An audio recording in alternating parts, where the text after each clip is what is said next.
Yo, what is up, YouTube, man? I had an eventful day of rec. So I hopped in the rec. I went 10 for 11 from 3. I already posted that video you guys saw. I dropped like 50 points, 20-something rebounds. I ended up staying in the rec with that same team, as you guys can hear them talking in this game. And this time, it's going to be a bit tougher. We won that game pretty comfortably now. You know, I had to work pretty hard to get us that win. But even so, the game felt pretty secure in the second half. This is going to be a completely different story. Now, I don't want to, you know, show the stats of the teammates or anything too much, put them on blast, because these guys were very funny. They were very cool in game chat, and they were playing well. I think we ended up playing 4 games. But we were struggling to shoot on wide open shots. There was nothing much to be had. So the only thing you can do in that situation is play a gritty basketball game, and that's what this is. Now, I'm guarding, once again, another inside, so I'm not going to be paying too much attention to him. I'm going to be protecting the paint, but even so, these guys were hitting a lot of shots, and right here, man, he dots me on the pop. Since I stayed in with the same players after my first solo rec game, we have a bit of chemistry built up. That is an advantage you can definitely have. If you play a good solo rec game, if you don't have to hop off, it's always a good, and watch me just box that man out of the way, that Hall of Fame boxed out beast. Being able to stay in a rec game goes very well with the team chemistry. I get in the paint, get good position, go up with the dunk. I'm getting boards. The first game we played, fast breaks were absolutely horrible. They were just not working out. This game, it's going to be a little bit better, but everything else except for fast breaks and my meter dunks are pretty much non-existent. I'm blocking the shot right there. That is the difference, man, between having an inside and having a popper. I know how to guard the paint. There's not anything more he can throw at me. If he has an elite guard on his team, he can hold screens, he can make me step, he can get his buckets that way. But how often are you going to be playing solo rec as an inside and get a demon PG? I've seen it, and if you're a very good inside center, you can make the job a lot easier for your PG, but at the end of the day, they're going to have to be the ones that are going to make me step. You know, if you're setting big bodies, if you're doing everything right as an inside center, but your PG's bricking open, I'm not stepping. I'm staying in the paint. I'm going to make your life hard. I'm going to do the smart thing, as you can see right here too, getting my open pops.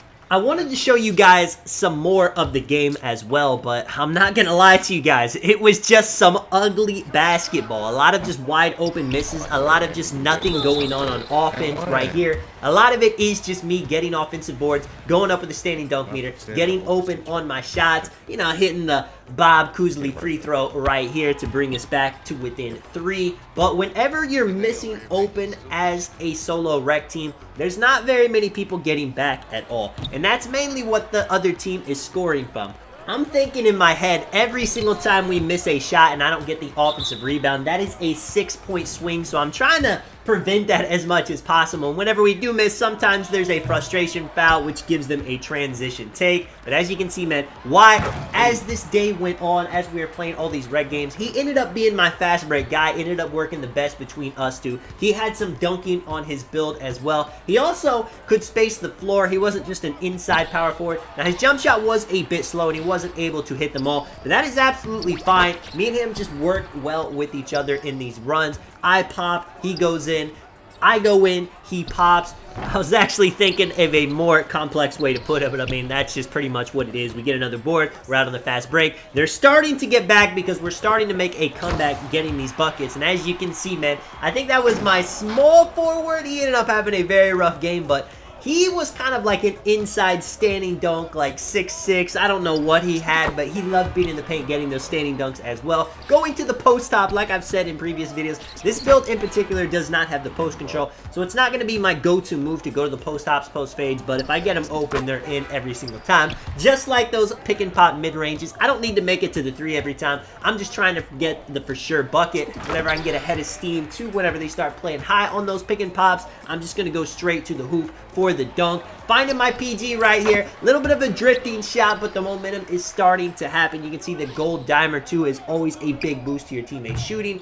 But we just cannot seem to get this game tied up. I mean, every time we score, every time we get a good fast break, every time, you know, something good happens, it seems like we end up getting a turnover, we get a missed shot, they're out on the break, and these guys, they were capitalizing on their break, you know. It was definitely solo rec. things weren't perfect. I get a nice shot right here. But one thing these guys were doing right is the fast break. I don't think we got a single stop on it. That's why I said getting those rebounds is more important than ever. I got the power forward right there. Like I said, he's got that slower jump shot on him, but when it's that wide open, he's hitting that shot. I get the board. I'm launching it. But man, I mean, this is what I'm talking about. These are the moments that hurt in the game. We can get it we can get it there, and we end up giving up a 3, and they get a putback. It is a 9-point game. At this point, I'm going to let you guys see the whole rest of the 2 minutes because it was interesting. In these situations, you don't think you're going to be able to come back. He ends up dotting me at the top. The center is going to start playing that. I go to the post hop shot. I'm able to hit a contested. I think that's because of this broken jump shot I have on now that I'm able to hit stuff like that without post control. You definitely should be able to, but I get it. They end up calling a smart timeout right there. We have 1 foul to give. You can see both teams has an AI. Our shooting guard not able to do much. That's the guy I said he likes to be in the paint, do standing dunks. He's not really a top of the key threat, and it doesn't really mesh too well. I would prefer to have somebody that can bop a little bit at the 3-point line, but it is what it is. You see this guy tries to go up on me. I'm there. I'm able to make him miss the shot. That definitely could have went in. 2K blessing us a little bit. I get the ball in the paint. I go straight up. We got no time to waste. We have no time to take a risky shot. Whatever's going to be the freest take, that's what we want. And right here, we get a nice steal by the PG. He dots my man at the 3-point line. And you can hear it, man. Momentum is absolutely a real thing in NBA 2K24, and now we have it. If we can string together 2 stops, I bet this game is going to be secured. You can see me, I'm playing low on their center. He's an inside. I have no idea why he's stopping at the corner. He might think he's spacing the floor, but all he's doing is making it to where I can just sit in the paint without having to worry about him. They miss a shot. Even though they get wide open, that is crazy. Throwing the break, like I said. We're taking our time. We're throwing the ball. I'm calling it from the AI. I definitely, it would have been a risky shot. I see my PG, though, with the sharpshooting takeover. I'm going to dot him. Even though he's having a bit of a rough shooting game, he hits the biggest 3 of the game to put us up 1. But you can see, man, they're not going to be done. I'm leaving the center wide open in the corner. And you can hear a bit of the confusion. My PG thinks he's going to hit, even though he had a 0 3-point percentage. But I'm living with that shot. If he hits, he hits. I'm making sure these guys don't get a dunk. I'm making sure these guys don't get a rim run. I'm making sure I'm going to get the board if they miss. This guy takes a demon mid-range shot. All we got to do now is not mess up the game, and we don't. I mean, throwing the fast break there definitely could have bounced out of bounds. Could have definitely went a negative way, but it worked out positively for us. Now we just got to make sure there's no threes, and somehow they get an open 3. You gotta get out this keyword. I don't know, man.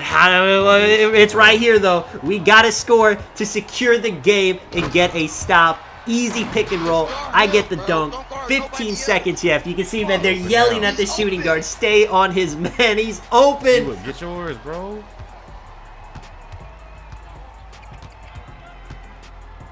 That's all. Hold it, big. Yep. And that's all she wrote, man. A nice comeback. You can see we started off slow. The stats might not look amazing for everybody, but we got the W. It was a fun game. Let me know if you guys enjoyed the video. If you do want to drop a like, subscribe, of course, I appreciate it. Let me know if you guys want to see more videos like this. And this is Tonic, man. I'll catch you guys in the next one. I'm out. It came good.